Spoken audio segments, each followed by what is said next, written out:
Satan peut-il connaître nos pensées? Qu'en pensez-vous? Nous pourrions penser que pour nous manipuler comme il le fait, il entend nos pensées. Pourrions penser cela. Parce que pour se faire manipuler, comme nous nous faisons quelquefois manipuler par le diable, on peut penser qu'il connaît nos pensées, ou alors, soit il possède un agent infiltré qui est à côté de nous, qui sait tout ce que nous pensons, tout ce que nous allons faire et qui lui rapporte, de manière à ce qu'il puisse tendre des pièges, de manière à ce qu'il puisse nous culpabiliser, de manière à ce qu'il puisse nous faire tomber, nous faire chuter.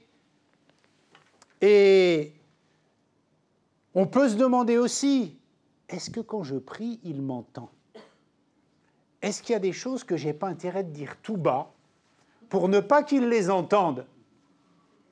Est-ce que certaines choses que je dis dans le lieu secret, eh bien, il pourrait les entendre et envoyer son armée pour empêcher ou me rappeler, dans des circonstances malveillantes, ce que j'ai dit? Alors nous devons peut-être prier tout bas pour ne pas qu'il nous entende. Peut-être que quand tu pries, tu te dis, il est à côté, je vais prier tout bas. Il ne saura pas ce que je dis parce que si je demande quelque chose, il va m'entendre et il va me donner ce que je demande, mais ça ne viendra pas de Dieu, ça viendra de lui. Bienvenue ce matin à l'église Paris Espoir et Vie, je suis le pasteur Éric Mercantia. Aujourd'hui, je te donne un rendez-vous pour vivre un temps fort dans la parole de Dieu. Ce temps, c'est le moment où elle prend vie pour te parler personnellement et cela commence tout de suite. Juste avant, si tu n'es pas abonné à notre chaîne, je t'invite à le faire dès maintenant pour nos prochaines rencontres. On se retrouve juste après. À tout de suite, de l'autre côté.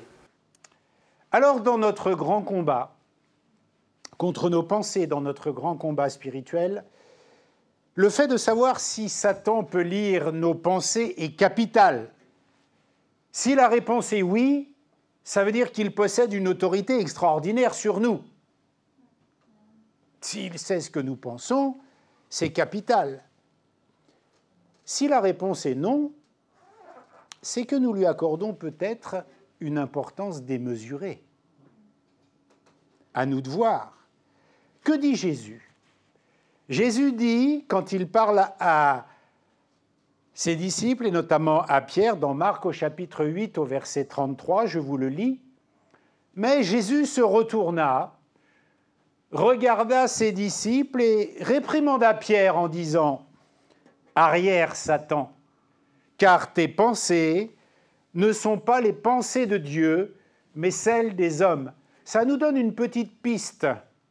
Ça veut déjà dire que Jésus ne pense pas pareil que Satan, puisqu'il dit que ses pensées à lui ne sont pas pareilles que les pensées des hommes. Ça nous donne une petite piste de réflexion. Alors c'est la question à laquelle, ce matin, nous allons tenter de répondre et peut-être régler définitivement la question de cette crainte qui peut nous envahir quand nous prions, de ces questions que nous pouvons avoir, de ces peurs que nous pouvons avoir, peut-être de cette bonne ou de cette mauvaise conception, mais en tous les cas, nous apporterons ce matin une réponse, de manière à ce que ce soit classé, définitivement rangé, et que nous ne puissions plus avoir de doutes, de problèmes et de difficultés avec ça, et ce, dans le nom de Jésus. Parce que il y a bien sûr des troubles psychologiques, où on peut entendre des voix, c'est autre chose. Mais la question est de savoir si Satan peut lire dans nos pensées. Alors, première chose, en a-t-il le pouvoir? En a-t-il les capacités? Alors voilà ce que d'abord la parole déclare sur Dieu. C'est important. Dans Rois, le premier livre des Rois, au chapitre 8 et au verset 39, il est dit quelque chose que nous devons écouter. Écoute-le du haut du ciel, de l'endroit où tu résides, et pardonne-lui. Agis et donne à chacun ce que mérite sa conduite, puisque tu connais le cœur de chacun. Oui, toi seul connais le cœur de tous les hommes. Voilà déjà un poteau indicateur dans la parole de Dieu qui nous dit, en parlant de Dieu, que lui seul, toi seul, connais le cœur, le siège des pensées aussi des hommes. Dans le psaume 139 au verset 4, il est dit « La parole n'est pas encore sur ma langue que déjà éternelle, tu la connais entièrement. » Voilà de bonnes pistes pour nous dire qu'au moins on sait une chose, pour l'instant on n'a pas répondu à la question, mais on sait une chose, c'est que Dieu connaît nos pensées, connaît les pensées de nos cœurs. C'est que Dieu sait ce qu'il y a dans notre cœur, dans notre bouche, avant même que nous l'ayons dit. Que dit maintenant la parole de Dieu sur Jésus, qui est la parole incarnée?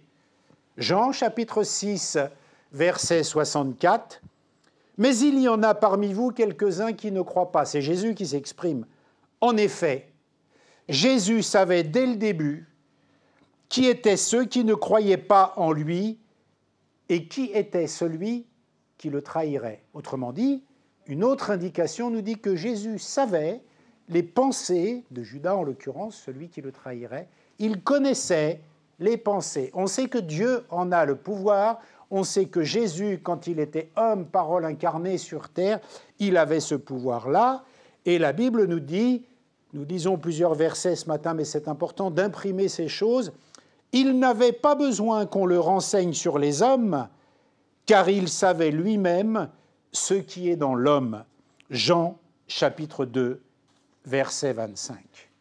Mais il n'y a absolument rien de semblable à ce que la parole dit sur Dieu, à ce que la parole dit sur Jésus. Il n'y a absolument, rien de semblable sur Satan, sur le diable.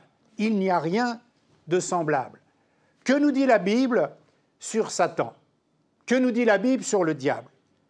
La Bible dit qu'il est un ange déchu. Première chose.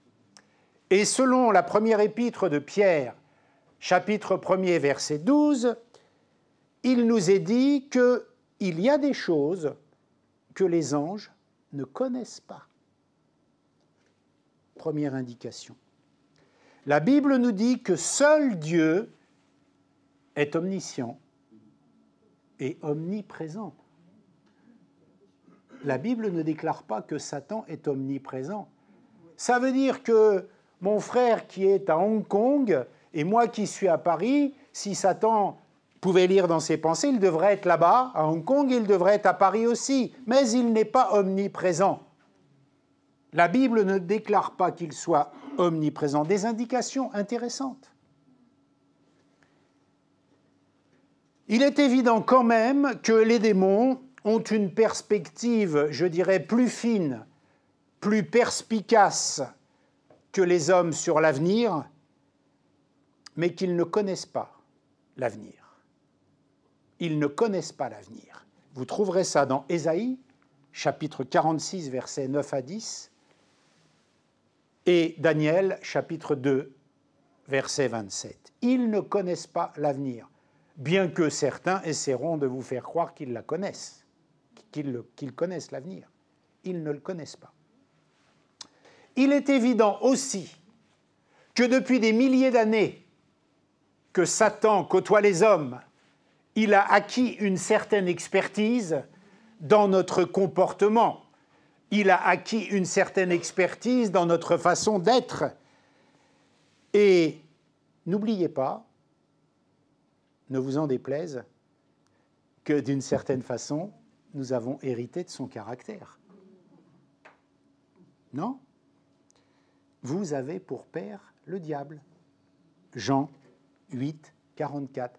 Ça veut dire qu'il connaît bien notre personnalité, qu'il connaît bien nos réactions, qu'il connaît bien nos façons d'agir, puisque de toute façon, nous avons un peu son caractère, ou beaucoup pour certains, un peu moins pour d'autres, mais de toute façon, nous sommes fils du diable avant la conversion. Et dernier point, dernière considération que j'aimerais vous laisser pour commencer à foisonner sur ça, à réfléchir. Si Satan savait les choses, si Satan lisait les pensées, vous ne croyez pas qu'il aurait empêché que la croix se produise? Vous ne croyez pas qu'il aurait dit à Judas, va pas le trahir parce qu'ils vont le crucifier et ça va sauver le monde? Non, il a dit, trahis-le, qu'il soit crucifié. C'est quelques indications quand même assez prépondérantes, assez importantes pour nous faire comprendre qu'il y a des différences entre ce que la Bible déclare de Dieu, ce que la Bible déclare de Jésus et ce que la Bible donne comme information sur Satan. Alors, il n'y a pas de télépathie entre Satan et nous, entre les démons et nous. Il n'y a pas de télépathie. Bien que certains qui essaient de faire un commerce de ça veulent nous faire croire que oui. Mais vous savez, quand on fait parler quelqu'un, on peut arriver à deviner certaines choses sur lui et à lui faire croire qu'on le connaît et qu'on lit dans ses pensées. Subir une influence, parce que je vous entends, vous allez dire, oui, mais des fois on est influencé, des fois... Subir une influence ou une suggestion, ou un conditionnement pour contrôler nos pensées, c'est autre chose que de connaître nos pensées. Je peux t'influencer, je peux te conditionner, je peux te préparer à prendre une décision, mais ça ne veut pas dire que je connais tes pensées. Ça ne veut pas dire que je lis dans tes pensées. Et ça fait une énorme différence. Et nous allons en parler. Patienter. Et je voudrais prier maintenant.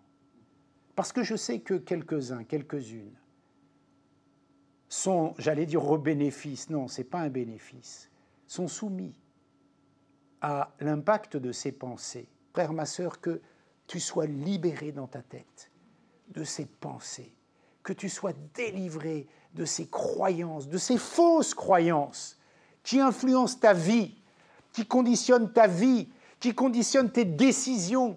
Quand tu as une pensée fausse, négative dans ta tête, je n'arriverai jamais à ça, je ne ferai jamais ça, ce sont des choses qui ont été insufflées. Il n'a pas lu dans tes pensées, il t'a insufflé ça. Et je voudrais ce matin qu'au nom de Jésus-Christ, tu sois totalement délivré de cela. Parce que la vérité nous délivre. La vérité vous affranchira, dit la parole de Dieu. La vérité vous libérera. Et c'est ça la vérité. Ce n'est pas de croire qu'il y a un petit bonhomme fourchu qui connaît toutes nos pensées, qui est assis à côté de nous. Ce n'est pas la peine de croire que tous les démons savent exactement ce qu'on pense. Non, ce n'est pas ce que la Bible déclare. Alors, je dirais que malgré tout, il peut savoir ce que nous pensons. C'est-à-dire, mais tu viens de dire qu'il ne sait pas ce que nous pensons, et tu dis maintenant qu'il sait ce que nous pensons. Je dis malgré tout, malgré ce que je viens de dire, il peut savoir ce que nous pensons. Pourquoi ? À cause des informations que nous lui donnons. Nous pouvons lui donner cette possibilité. Ce que nous disons ou ce que nous faisons révèle ce que nous pensons. Et je peux lire dans tes pensées à ce titre-là. Matthieu, chapitre 12, verset 24. Accrochez-vous, c'est pas sympa comme verset. Race de vipères. Sympa. Comment pourriez-vous dire de bonnes choses, mauvais comme vous l'êtes? En effet, la bouche exprime ce dont le cœur est plein. Suivant ce que tu dis, je sais ce que tu penses. Suivant la façon dont tu te comportes, je sais ce que tu penses. Et je ne suis pas un télépathe, je ne suis pas un voyant, je suis un observateur. Et je vois. Et je dirais, attention quand même, c'est un être surnaturel. Depuis le temps qu'il observe les hommes, il est passé maître dans l'art d'interpréter notre langage corporel et notre langage verbal. Nous lui donnons tellement d'informations, à lui et à son armée. Entre parenthèses, ce n'est qu'un tiers des anges qui ont été séduits, qui ont chuté. Ce n'est pas tous les anges. Ça veut dire qu'il y en a 2 tiers avec nous. C'est une information importante. Il n'y a pas d'omniprésence sur toute la terre. 1 tiers seulement.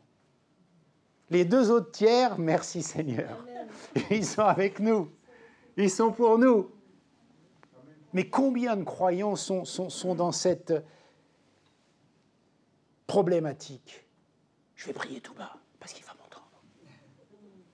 Je ne vais pas dire ça parce qu'il va m'entendre. Comment il sait que j'ai pensé ça? Bah oui, ta façon d'agir, c'est tellement... Quand on te voit, on voit un livre ouvert.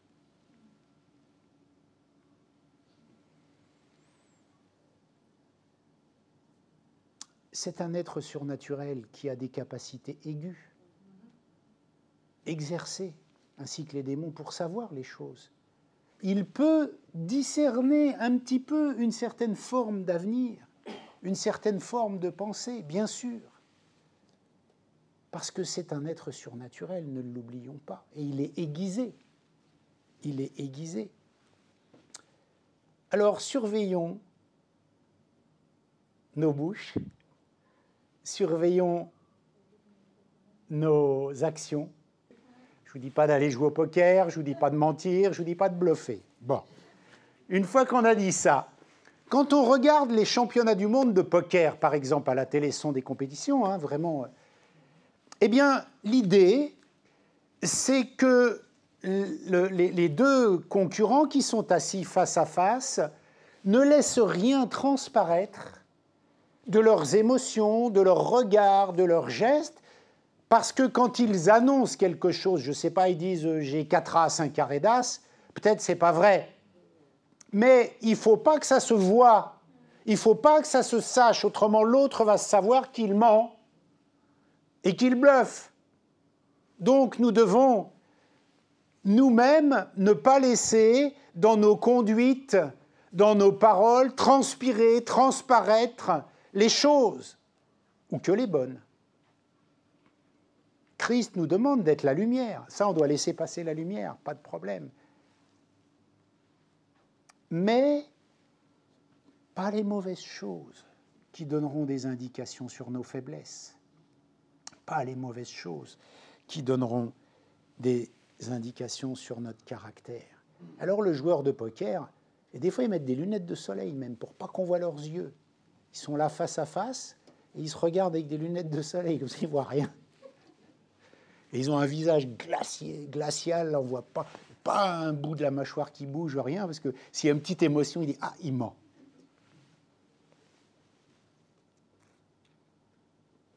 Des gens aussi savent lire si on ment.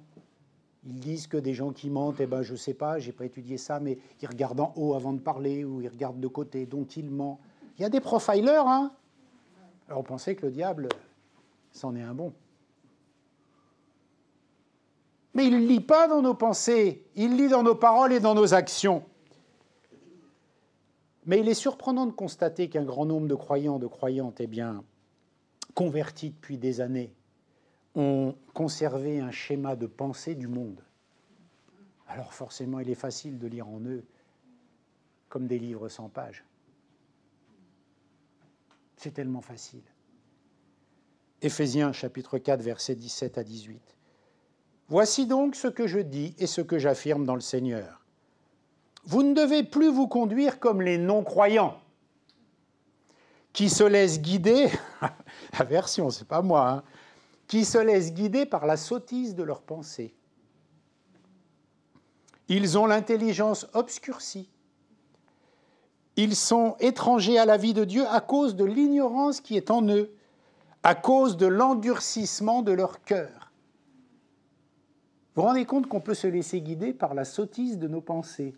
Alors vous pensez bien que ce n'est pas dur à voir ce que nous pensons. Si nos pensées sont sottes, on aura des actions sottes, et le diable saura comment faire. Et on dira « Oh, il a lu dans mes pensées, il savait ce que je pense. » Mais non, tes pensées étaient sottes. C'était facile de voir ce que tu faisais.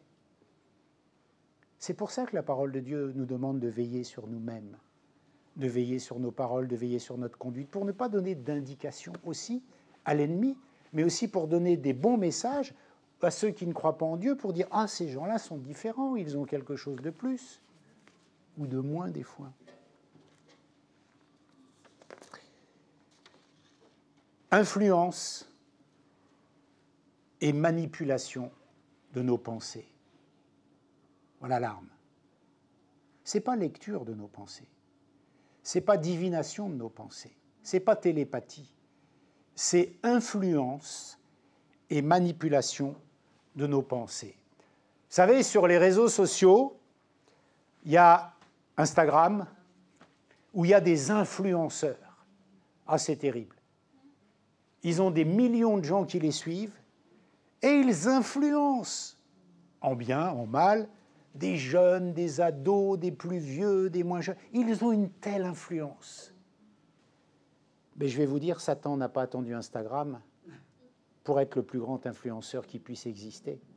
Il n'a pas attendu Facebook, il n'a pas attendu les réseaux sociaux. Les influenceurs aujourd'hui sont extrêmement performants. Ils sont extrêmement connus et quelquefois nous payons le prix de leurs influences. Dans la mode, dans la publicité, dans les attitudes, dans la consommation, dans tout ça, nous payons le prix de ces choses-là parce qu'ils insufflent des choses. Mais Instagram, c'est pas si vieux. Satan, c'est beaucoup plus vieux. Le principe était déjà là. Alors je vous dis que Satan n'a pas attendu Instagram pour avoir une tactique d'influenceur. C'est vrai que quand on lit la Bible, il n'y a pas beaucoup de conversations entre lui et des croyants. Donc on a du mal à piocher des idées ou avoir des conversations. Mais il y a une indication importante, et on va retourner en Éden, dans Genèse, où son dialogue avec Ève nous informe d'une chose. Quand il parle à Ève, chapitre 3 de la Genèse, verset 1, il ne connaît pas les pensées de Ève, il ne les connaît pas, mais il approche par une question. Il ne sait pas ce qu'elle pense. Il approche par une question pour ensuite influencer sa pensée. Au départ, il ne connaît pas ce qu'elle pense. Il ne sait pas quelle est sa pensée. Il approche par une question et là, il influence sa pensée. Est-ce que ça ne te rappelle pas certaines questions qui te viennent en tête des fois? Penses-tu qu'après ce que tu as fait, Dieu t'aime toujours? Influence. Comment ce mécanisme se produit en nous? Mais lui, ce chrétien-là, il le fait bien, pourquoi je ne le ferai pas, pasteur, puisque lui le fait et tu lui dis rien? Je peux bien le faire. Et Ève a pris une décision en fonction de l'influence qui s'est produite sur ses pensées. Mais cela n'arrive pas qu'à Ève, hein. Ça nous arrive à tous. Des questions pour suggérer. Es-tu un bon chrétien? Es-tu une bonne chrétienne? T'as vu ce que t'as fait hier? T'as vu ce que t'as fait avant-hier? Et là, la machine infernale commence à tourner dans la tête. Mais personne ne lisait dans tes pensées. C'est juste des questions. On veut connaître des gens, vous savez, si vous allez... Enfin non, j'allais pas dire si vous allez, il ne faut pas. Les voyants, les voyantes posent des questions et au travers de vos réponses, ils enclenchent certaines choses et ils arrivent à discerner des choses. Ou ils annoncent des fausses vérités pour vous conditionner. Ne lisent pas l'avenir, ils ne connaissent pas vos pensées. Manipulation, influence. Et Ève a pris une décision en fonction de l'influence qui s'est produite sur ses pensées. Jacques, chapitre 1, verset 14, dit la chose suivante. Considérez ce que dit Jacques. Mais chacun est tenté lorsqu'il est entraîné par son propre mauvais désir et séduit. Puis après que le désir a conçu, il enfante le péché. quand il a atteint sa pleine maturité, il enfante la mort. Voilà. Vous savez, depuis Platon, depuis Kant, depuis Descartes, nous pensons que la raison guide nos prises de décision. Décision rationnelle. Mais il y a une autre tour de contrôle en nous. C'est nos émotions, nos pensées, qui conditionnent beaucoup de nos décisions. Vous savez, le neuromarketing le sait bien quand il utilise l'émotion. Vous savez, quand on veut vendre un produit, on cible des émotions bien précises, on cible des perceptions bien précises. On cible, par exemple, la rareté. On dit « Ah, ce produit est très rare. Ah, il est très rare, je le veux. » On cible le fait que, attention, il reste 2 jours et ça va revenir plus cher. L'urgence. Ah, il faut que je l'achète tout de suite parce que demain, ça sera plus cher. Et on prend une décision en fonction de mon émotion. On cible en fonction de la peur. Si vous n'achetez pas ce produit, vous allez perdre tous vos cheveux. Ah, il faut que je l'achète, je ne veux pas perdre mes cheveux. Il y a des leviers qui sont des leviers émotionnels. Et une autre tour de contrôle de nous, eh bien c'est ça, nos émotions. Et Satan sait les cibler. Satan sait s'en servir. Mais il ne lit pas nos pensées. Le diable aussi a des leviers. Quelques leviers. Il a la chair pour levier. 1 Jean chapitre 2, verset 16. Il a la chair, notre chair pour levier. Il sait, au travers notre chair, nous faire réagir. Alors la chair, ça englobe beaucoup de choses. La peur, quelquefois sous couvert de la peur, des angoisses, des idées noires, on fait tellement de bêtises. Cette peur qui nous est insufflée. Mais ça, c'est pas lire nos pensées, c'est pas connaître nos pensées, c'est nous manipuler, c'est nous influencer, mais c'est pas du tout de connaître mes pensées. Ce sont juste des leviers. Vous croyez que le vendeur qui va vous vendre quelque chose, il connaît votre pensée? Non, il teste des leviers chez vous, l'émotion, la peur, l'urgence, la rapidité, l'envie, le besoin, et voilà. Et en fonction de ça, vous prenez une décision émotionnelle. Certains disent que la majorité de nos décisions sont prises avec nos émotions et non pas avec notre raison. La foi, Dieu a-t-il vraiment dit? Ben non, j'y crois plus alors. Voilà des leviers. La bouche, il suscite ces leviers-là. Le corps, la débauche, la corruption, toutes ces choses-là, ce sont des leviers, des stimuli, des influences, des manipulations. Il nous fait faire des choses que nous ne voudrions pas faire. Oh, il a vu clair en moi, il m'a fait faire ça. Non, non, non, non, non, non. Il n'a pas lu ta pensée. Il n'a pas lu que tu voulais faire ça, il t'a donné l'occasion de le faire, il t'a juste amorcé. C'est tout. Nos blessures. Je suis tellement malheureux. Viens, je vais te donner du bonheur. Renie Dieu. Il y a une femme dans un homme dans l'Ancien Testament qui lui a dit ça à son mari. Renie Dieu, laisse tomber, t'as vu ce qui t'arrive? Madame Job. Laisse tomber, ça ne vaut pas le coup, regarde dans quel état t'es. Combien de nos blessures peuvent être utilisées par l'ennemi de nos âmes? Il ne connaît pas nos pensées. Il manipule, il influence. Alors, voilà pourquoi l'influence de nos pensées est si importante. Voilà pourquoi nos pensées ne sont pas lues par le diable, mais influencées. Et si tel est le cas, ça finira par se manifester dans nos actions. Si nos pensées sont influencées par le diable, ça finira par se manifester dans nos actions. Alors je vais conclure. C'est important de connaître ces méthodes et ces stratagèmes. Vous Vous savez, je n'ai pas de versets qui me viennent en tête dans la Bible qui disent faut pas, Jésus, il n'a pas dit prie tout doucement parce que Satan peut t'entendre. Ou Paul, il n'a pas dit prie tout doucement parce que les démons peuvent t'entendre. Je n'ai pas trouvé de verset dans ce sens-là. Au contraire, il prie à voix haute, il confesse à voix haute. Il y a des prières silencieuses, mais on les fait dans notre cœur parce qu'on a juste envie de les faire comme ça et qu'on est le temple du Saint-Esprit. Ça ne veut pas dire qu'on le fait par peur parce que le diable pourrait nous entendre. Et puis si le diable m'entend dire que Jésus-Christ est mon sauveur, ça me va, moi. Hein. Si le diable m'entend confesser une parole biblique sur la vie de quelqu'un, ça me va, tranquille. Hein. Par contre, si le diable m'entend confesser « j'ai peur, je suis un peu heureux, je ne vais pas y arriver », alors là, c'est pas bon pour moi. Si le diable m'entend dire du mal non-stop de mon frère ou de ma sœur, c'est pas bon pour moi.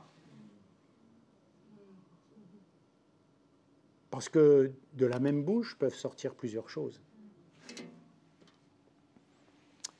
Soumettre nos pensées à Christ érige une barrière et met en place des défenses pour nos pensées. Oh, il y a un verset que pour moi, il est extraordinaire. C'est dans 2 Corinthiens, chapitre 10, verset 5. Et je le fais chaque matin. Nous renversons les raisonnements et tout obstacle qui s'élève avec orgueil contre la connaissance de Dieu, et nous faisons toute pensée prisonnière pour qu'elle obéisse à Christ. Quand je prie le matin, quand je me lève le matin, je prends mes pensées, je leur dis « Obéissez à Christ ». Seigneur, je soumets toutes mes pensées. Avant que cette journée commence, avant que je fasse quoi que ce soit, que toutes mes pensées deviennent captives à l'obéissance de Jésus-Christ. C'est le passeport spirituel de nos pensées. Quand on a une pensée, mais il faut la soumettre au pass. Est-ce qu'elle est valide? Est-ce qu'elle est valable? Est-ce que, Seigneur, tu l'approuves? Soumettez-vous donc à Dieu, nous dit Jacques, mais résistez au diable, et il fuira loin de vous. Ce verset, quelquefois, il est tronqué. On dit « Résistez au diable et il fuira loin de vous. » Papa. Non, il y a d'abord « Soumettez-vous à Dieu ». On oublie la première partie. Soumettez-vous à Dieu d'abord. Et il se passera ça.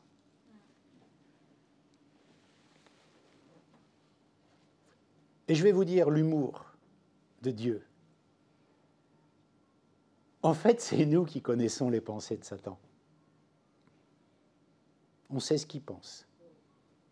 On sait quel est son but. On sait ce qu'il veut. Qu'est-ce que dit Corinthiens? Afin de ne pas laisser à Satan l'avantage sur nous, car nous n'ignorons pas ses intentions. C'est nous qui savons ce qu'il pense, c'est pas lui qui sait ce que nous pensons, c'est nous qui savons. Nous savons où il veut nous emmener.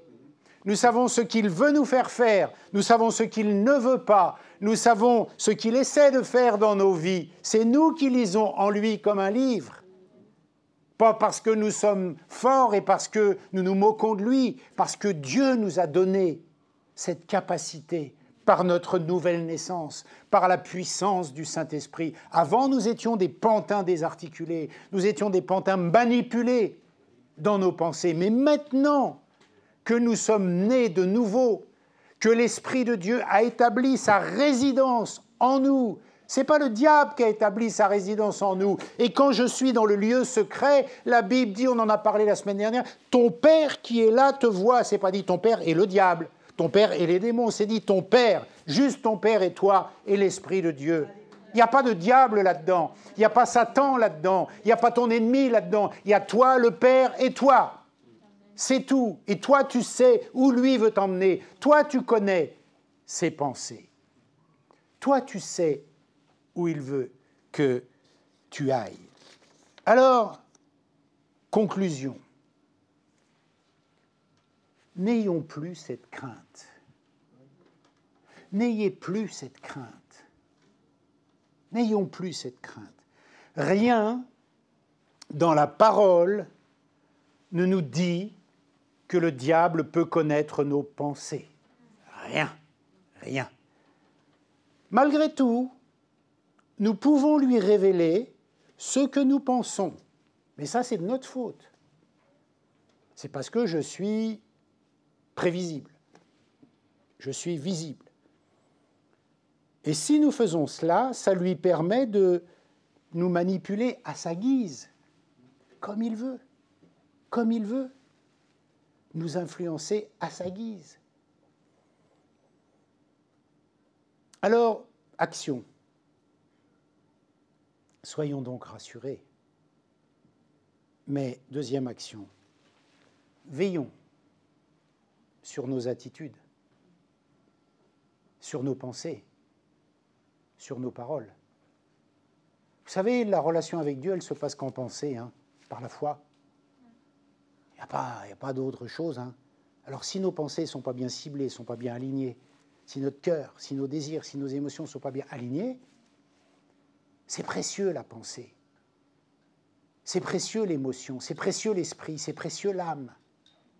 C'est précieux. Ma bouche est précieuse. Mes émotions sont précieuses.